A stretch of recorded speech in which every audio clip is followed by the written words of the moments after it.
everybody! Today I'm going to be doing a book review on Geekerella by Ashley Poston. Geekerella, if you couldn't guess, is a Cinderella retelling told from two different perspectives. The first perspective follows our Cinderella character called Danielle, or Elle, who lives with her stepmom and her stepsisters.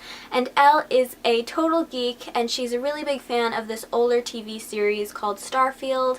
And Starfield is actually being remade into a movie, but she, as well as pretty much the rest of the Starfield fandom, really don't like the actor who was cast as the main character. He kind of got his fame through this soap opera kind of show, and they don't think that he's a true fan of Starfield. So Elle ends up writing on her blog about how she really just doesn't think he's going to be a good actor for this part. Her blog post actually ends up going kind of viral. Then the second perspective is told from our Prince Charming sort of character. He's called Darian, and he is the actor who was cast for this role, but he actually is a super big Starfield fan, and it's been his dream his whole life to play this role. But he actually ends up seeing Elle's blog post, and he is aware of how the fandom really doesn't want him to play this role and how they don't think he'll be able to do it justice, and he kind of begins to doubt himself and also feel like a fake. But then Darian and Elle start to text each other without realizing who the other person is. So Elle doesn't know that she's texting this actor that she really doesn't like, and Darian doesn't know that he's texting this girl who wrote this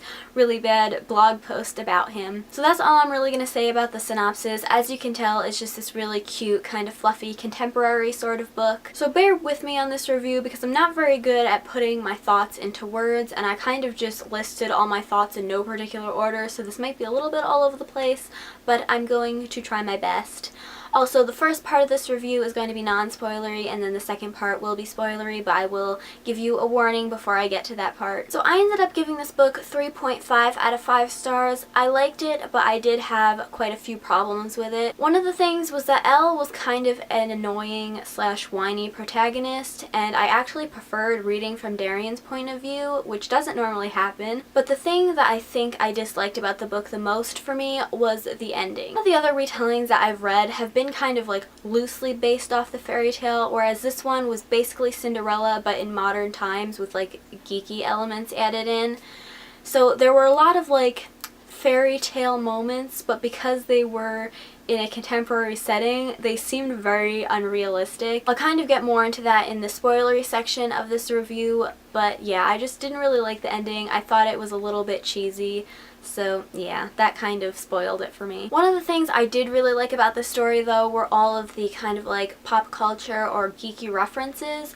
I actually marked off 2 parts in the book because they mentioned some of my favorite actors. So one of the lines, I'm just going to read it to you. It says, "She's that little voice in the back of my head telling me when something isn't a good idea, like taking flying lessons from Harrison Ford or buying a house on the same street as Justin Bieber." Obviously those are a little bit offensive, but I am a huge Harrison Ford fan. And then the other one was, "They always leave a handful of badges unattended just in case someone important shows up, like the president or Tom Hiddleston."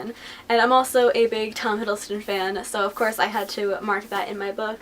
And those just like little references towards like geeky shows or my favorite actors or celebrities just like made me smile every time I came across one. Another thing I really liked, of course, were the short chapters. I love a short chaptered book because then I can get through it so much faster. There were also diverse characters in this book. Darian is a person of color. I don't believe it ever mentioned specifically what ethnicity he is, but I still thought that was good. And there were also 2 lesbian characters. So overall, I did enjoy the book, but I did think the ending was just a little bit too cheesy for me, so I had to kind of like take a bit of points off for that. So that's about all for my non-spoilery part of this review, so if you haven't read the book yet, you should probably click off now. I'll give you a few seconds. You're still here. Okay, good. So just a little bit more into why I didn't give this book a higher rating. One of the things was I felt like this book almost took insta-love to a new level because these 2 characters are texting back and forth not even that much and not for that long amount of time, and they start falling in love with each other. Like, they don't know who the other person is. Elle could have been texting this like 60-year-old man the whole time. So then they fall in love over text message, then they meet at the ball, and she tells him her name is Elle, and he automatically knows that this is the girl he's been texting. There could be so many stinking L's out there. It doesn't mean that that is the girl you've been talking to this whole time. And then, like I said earlier, there were these like fairy tale moments in a contemporary setting. I call these movie moments. And towards the end of this book, I was thinking, if this is like a TV show, this would be one of those like romantic comedies that aren't that funny, because they get done like hating each other and then they dance, and it's like this beautiful thing, and they dance like they've never danced before, and I just found that really unrealistic and really cheesy. And then there's that fight scene between Darian and his friend whose name I've already forgotten, I just thought was really cheesy. And then like they show up in this pumpkin van at the end of the book and he puts her shoe on, and I'm just like, oh, I'm like cringing. But I will tell you, my favorite character was Sage.